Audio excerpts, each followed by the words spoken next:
नमस्कार दोस्तों, आपका स्वागत है एक बार फिर से हमारे न्यूज़ डिबेटिंग शो पर। और जैसा कि हमारे पिछले 3 एपिसोड गए हैं, हमें बहुत सारा प्यार मिला है, बहुत सारे लोगों ने इसमें राय दी है।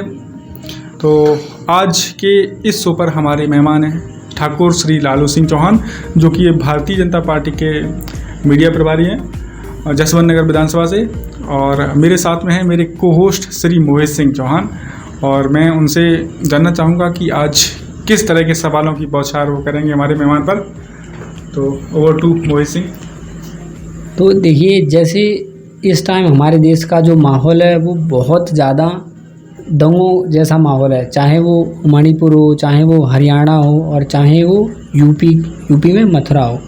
तो मेरा जो पहला क्वेश्चन होगा लालू जी से कि ये बताइए कि सबसे बड़ी मुस्लिम कंट्री या फिर हमारे यहाँ जो दंगे हो रहे हैं, इन दंगों का कोई ऐसा सिस्टम नहीं जैसे और भी कम्युनिटी भारत में रहती हैं, चाहे सिख हो, चाहे ईसाई हो, और हिंदू हो, और मुस्लिम भी हो, और ये अभी से नहीं काफ़ी टाइम से रह रही है, ठीक है। तो इन सभी कम्युनिटी में आपस में झगड़े बहुत कम होते हैं, और सबसे ज़्यादा जो वो सिस्टम चलता है अगर तो वो हिंदू मुस्लिम का होता है। इनके अलावा भी तो और कम्युनिटी रहती है भारत में। तो क्या ऐसा कोई सलूशन नहीं हो सकता जिससे ये लोग भी आपस में सही से रहें? आपका अच्छा सवाल है। जैसा कि आपने कहा, जो हिंदू मुस्लिम दंगे होते हैं, इसका हल कैसे निकलेगा। बहुत अच्छी सोच है आपकी, और हल निकलना भी चाहिए। और दंगे का मतलब ये नहीं कि दंगे होते कैसे, दंगे यूं ही नहीं होते हैं, और ना कभी शिक्षित आदमी दंगा करता है, हिंदू या मुस्लिम हो। दंगा कोई भी नहीं चाहता है कि ऐसा नहीं कहते हिंदू मुस्लिम दंगा करता है, ये भी कहना एकदम से गलत है। कुछ ऐसे लोग होते हैं तो जैसा कि उन्हें पढ़ाया जाता है, उनको हिंदू मुस्लिम विरोधी जो ताकतें हैं जो दिखाया जाता है, वो ऐसा करते हैं। जैसे कि विदेशी फंडिंग आती है, जिसे PFI आप कह सकते हैं। ऐसे कुछ लोग होते हैं, वो दंगा भड़काते हैं, और एक जो अपने बीच में जो बेचारे भोले वाले लोग, जनता ये बिना मतलब लड़ भिड़ जाती है, उसका फ़ायदा राजनीतिक दल ये उठाते हैं। और सच्चाई ये, अगर धर्म के नाम पर जब तक राजनीति होती रहेगी, ये दंगे होते रहेंगे। और इसका सबसे अच्छा हल यही है कि इसके विषय में सरकार को संज्ञान लेना चाहिए। उसका जहाँ भी कोई दंगा या कोई ऐसी घटना हो, तो सरकार का कोई कर्मचारी या नेता वहाँ पहुँचकर इसका हल निकाले। ले तो मुझे लगता है कि जहाँ तक दंगे ना हो। अब क्या होता है, कहीं दंगा हुआ, एक पक्ष किसी ने साध लिया, एक पक्ष वोट के लिए चला गया, किसी ने टोपी लगा ली, तो ऐसे दंगे भड़क जाते हैं। अब किसी ने एक सुसुरिया लगा दी, और क्या होता है, बस दंगे भड़क, जाति के नाम पर, धर्म के नाम पर, इस तरीके से दंगे। बल्कि ऐसा नहीं, मुस्लिम भी हमारे साथ जुड़े हुए हैं। आप MP में महाकाल की नगरी उज्जैन देख लो, और जब से 2014 के बाद हमारी सरकार आई है केंद्र में या प्रदेश में, तब से मुस्लिम वोट भी मिला है। मुस्लिम ज़्यादा से ज़्यादा जुड़ा। अब जो समझदार व्यक्ति है वो जुड़ा है हमसे, और 17 से 18% वोट मुझे मिला है, और आगे मिल रहा है। जितना कि आप विश्वास भारतीय जनता पार्टी तरफ बढ़ा है, हम दावे के साथ कह सकते हैं 2024 में फिर हम सरकार बनाएंगे, और अच्छे बहुमत से बनाएंगे। और दंगे कुछ सरकार की जिम्मेदारी होती है दंगे में। अब जैसे हमारा उत्तर प्रदेश ही ले लो, उत्तर प्रदेश में करके दिखाए कोई दंगे। अब जैसे अभी आपने मथुरा का नाम जिक्र किया, जैसे मथुरा में जैसे किसी संगठन के द्वारा कहा गया हम ये करेंगे वो करेंगे। मथुरा में मक्खी नहीं भनकने वाली है। जो भी होगा आज नहीं तो कल अच्छा होगा, और कोर्ट के निर्णायक से होगा। ऐसा नहीं कि हम कुछ चाहे सरकार कुछ नहीं। यहाँ वो सरकार है, और भाजपा भारतीय जनता पार्टी के जो योगी जो मुख्यमंत्री हैं, वो बहुत निर्णायक मुख्यमंत्री हैं। अब कुछ घटनाएं ऐसी हुई हैं, जैसे हरियाणा की नूर हिंसा है, मणिपुर की, ये बहुत शर्मनाक है। उसका भी हल निकलेगा। हमारे अमित शाह जो गृह मंत्री हैं, उस पर चर्चा करने के लिए तैयार हैं। और रहा उत्तर प्रदेश का सवाल, अब जैसे आपने ज्ञानवापी का मुद्दा उठाया, ये पहली बात तो विषय ये कोर्ट का है, इसमें हम या आप कुछ नहीं कर सकते। और सबूत की बात करिए, सबूत तो आप खुद भी देख सकते हैं, आपकी व्यक्तिगत आस्थाएं हैं। तो हम दावे सारे हिंदू हैं, तो हमें गर्व होना चाहिए।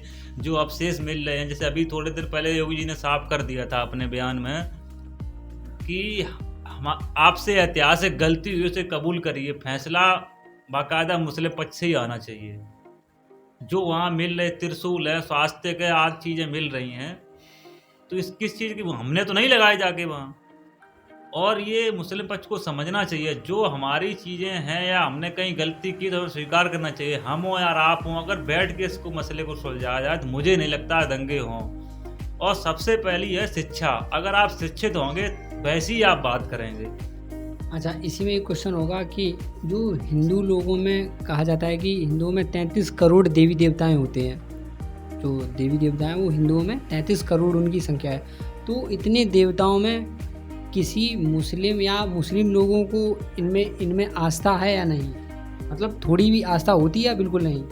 आस्था क्यों नहीं होती? पहली बात तो ये धर्म के नाम जो बांटा गया ये गलत है। यहाँ के बाद जगह ऊपर एक ही है, सारे अल्लाह अकबर ये और ये राम नाम सब एक ही है, बस ये है अपने अपने पूजने समझने का तरीका अलग अलग है। तो आप सबसे बड़ा उदाहरण ले लीजिए, जो विश्व की सबसे बड़ी कंट्री है इंडोनेशिया, वहाँ आप देख लो, वहाँ के तो नोट पे ही गणेश जी का फोटो लगा। और वहाँ का पर्व जैसे आप रामलीला ले लो या कोई भी ले लो, जहाँ सबसे ज़्यादा तो भाई मनाया जाता है, वो मुस्लिम नहीं है क्या? अयोध्या में मुस्लिम नहीं है क्या? या उज्जैन में नहीं है, या ज्ञान बाब, हर जगह है। बस कुछ जगह ऐसे कट्टरवादी पंथी लोग हैं जो कुछ लोगों के बहकावे में आके ऐसा गलत कदम उठा जाते हैं। अब उनकी वजह सबको या पूरी कौम को गलत ठहराया, ये तो हम नहीं मान सकते हैं। विदेश में जो बड़ी बड़ी मुस्लिम कंट्री है ना, वो सबसे ज़्यादा आज मोदी को सपोर्ट क्यों कर रहे हैं? क्योंकि मोदी देश भावना को लेकर जीते हैं, ना कि धर्म की राजनीति करते हैं। हमारा इतना ही कहना है कि सबका साथ, सबका विकास, सबके विश्वास से चलना चाहिए। ना कोई हिंदू ना कोई मुस्लिम, सब बराबर, कोई किसी से छोटा नहीं है। और उसका सबसे बड़ा उदाहरण आप यहीं से देखो, इंडोनेशिया जैसा देश जो सबसे बड़ी मुस्लिम कंट्री है, वहाँ सुबह शाम अभी भी रामायण आती है। लोग उसे इतने प्रेम भाव से देखते हैं या उसे स्मरण करते हैं कि हम आपको क्या बताएं। तो ये है जो मुस्लिम समझते हैं वो मानते हैं। सब लोग एक से नहीं होते हैं, कुछ कट्टरपंथी लोग ही ऐसे हैं जो ऐसे भड़काते हैं। जैसा अपना पड़ोसी मुल्क ले लो पाकिस्तान, अब उससे आप क्या उम्मीद कर सकते हैं? कुछ घर में रोटी ना हो उसे लेकिन युद्ध चाहिए, तो सिस्टम उसका ये है। बिल्कुल। तो इनका कहना है कि अगर मुस्लिम हो या हिंदू हो, अगर हमारे इस देश में रहते हैं तो इस देश में सभी का कंट्रीब्यूशन है। और ये बात बिल्कुल सही है कि ये देश किसी सिंगल पर्सन का नहीं है, ये देश सभी का है।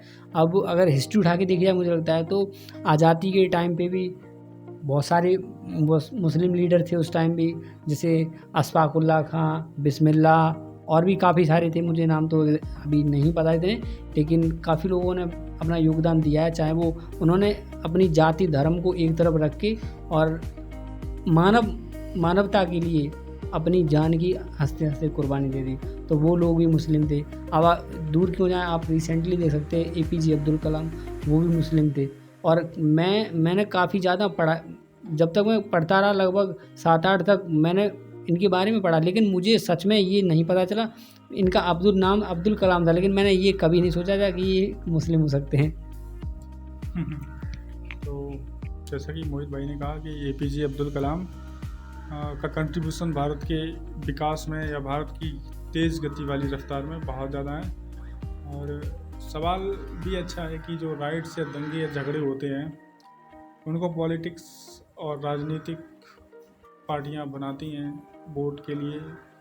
और पहली बात तो यही है, आदमी पढ़ा लिखा हुआ तो झगड़ा नहीं होंगे। और मैं वीडियोस देखता हूँ, टीवी देखता हूँ, तो उसमें हिंदू राष्ट्र की आवाज़ें उठती हैं। तो मैं मोहित भाई से पूछना चाहूँगा कि ये माननीय सदस्य से पूछें, मेहमान से पूछें कि हिंदू राष्ट्र किस तरह से बनाया जा सकता है। तो अब जैसा आपने सुना कि हिंदू राष्ट्र लोगों की ज़्यादातर डिमांड है, तो जैसा हम लोग भी देखते हैं, चाहे वो बागेश्वर बाबा हो और भी बाबा जो लोग हैं जो बहुत ज़्यादा फेमस हैं इस टाइम इंडिया में, वो डिमांड कर रहे हैं हिंदू राष्ट्र की। तो आपके हिसाब से हिंदू राष्ट्र होना चाहिए या नहीं? देखिए, सबसे पहले तो आप ये समझिए हिंदू राष्ट्र है क्या। हिंदू राष्ट्र कोई धर्म नहीं है।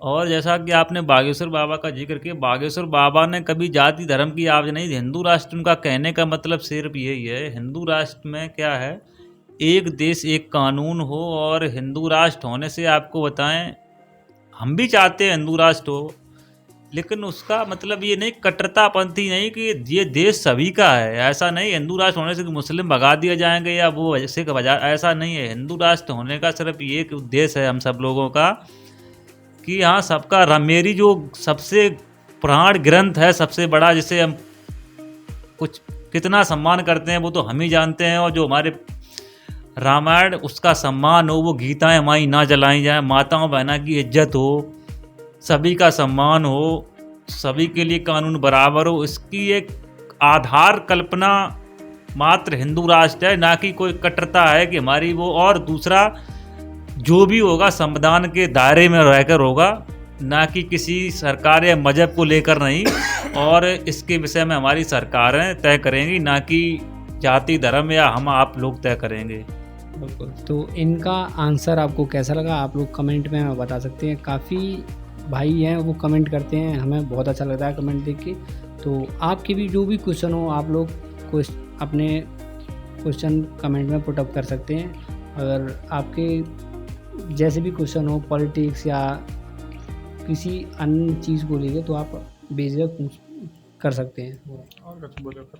तो मेरा अगला सवाल है लालू जी से कि क्या आप कोई पीएम मोदी की कोई ऐसा काम कोई बता सकते हैं जिससे आम नागरिक या किसान को बहुत ज़्यादा मुनाफा हुआ हो, और ऐसा भी जो पास्ट मतलब पिछली सरकारें थी उन्होंने ऐसा नहीं कर पाया है, कोई एक उपलब्धि? अच्छा सवाल पूछा आपने, किसानों की चिंता की।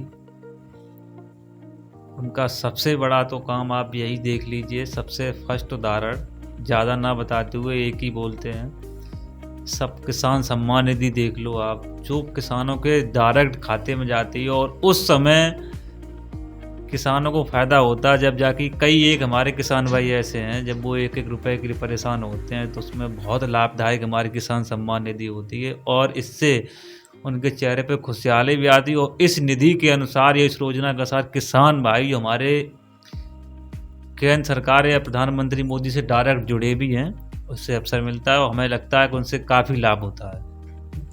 तो इनका कहना आपको कितना सही लगा आप लोग कमेंट में हमें ये भी बता सकते हैं। और क्या सम्मान निधि आपको या आपकी फैमिली में किसी को मिलती है या नहीं, आप ये भी बता सकते हैं।